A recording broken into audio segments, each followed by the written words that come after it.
അല്ല, ഒരു പ്രശ്നമുണ്ടല്ലോ. എന്താണെന്നല്ലേ പറയാം. ഞങ്ങളുടെ ടെമ്പറി ചോക്കോക്ക് ഒരു യൂണീക്ക് ഷേപ്പ് ആവശ്യമാണ്. അതിനായി നല്ലൊരു ചോക്ലേറ്റ് മോൾഡ് കണ്ടെത്തും വേണം. മോൾഡിൽ ഏറ്റവും ബെസ്റ്റ് പോളികാർബണേറ്റ് മോൾഡ് കേട്ടോ. കാരണം എന്താ വെച്ചാൽ ഷേപ്പിൽ സോഫ്റ്റ്നെസ് കിട്ടണമെങ്കിൽ പോളികാർബണേറ്റാണ് ബെസ്റ്റ്.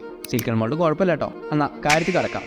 സാധാരണ ചോക്ലേറ്റ് ഡേറ്റ്സ് പോലെ കാരക്കയോടൊപ്പം വളരെ തിക്നെസ് കുറഞ്ഞ ചോക്ലേറ്റ് അല്ല ഞങ്ങളത്. അത്യാവശ്യം നല്ല തിക്ക് ചോക്ലേറ്റ് ഉള്ള, എന്നാലോ കാരക്കയോടൊപ്പം ആൽമണ്ടും കടിച്ചാൽ നല്ല ബ്ലെൻഡ് ടേസ്റ്റ് കിട്ടുന്ന രൂപത്തിലൊരു ഷേപ്പ് വേണം. ഞങ്ങളുടെ നീണ്ട അന്വേഷണത്തിന് ശേഷം ഞങ്ങൾ വിചാരിച്ച ചോക്ലേറ്റ് മോൾഡ് കണ്ടെത്തി. ഒരു കൊക്കോ ഷേപ്പ് ഉള്ളതാട്ടോ. ഡൽഹിയിൽ നിന്ന് സാധനം സാമ്പിൾ ഓർഡർ ചെയ്തു. സാമ്പിൾ എത്തി ചെയ്ത് നോക്കി. സംഭവം വിചാരിച്ച പോലെ അടിപൊളി സാധനം. എന്നാലോ അവിടെ അല്ല പ്രശ്നം. ഞങ്ങൾക്ക് പ്രൊഡക്ഷൻ ആവശ്യം ഏകദേശം 30 മോൾഡെങ്കിലും വേണം. എന്നാലോ ആകെ സ്റ്റോക്ക് 4 മോൾഡും. ഞങ്ങൾ എല്ലായിടത്തും നോക്കി, ഒരു രക്ഷയില്ല. ഞങ്ങളുടെ കണക്ക് കൂട്ടൽ ആകെ തെറ്റി. ബാക്കി പിന്നെ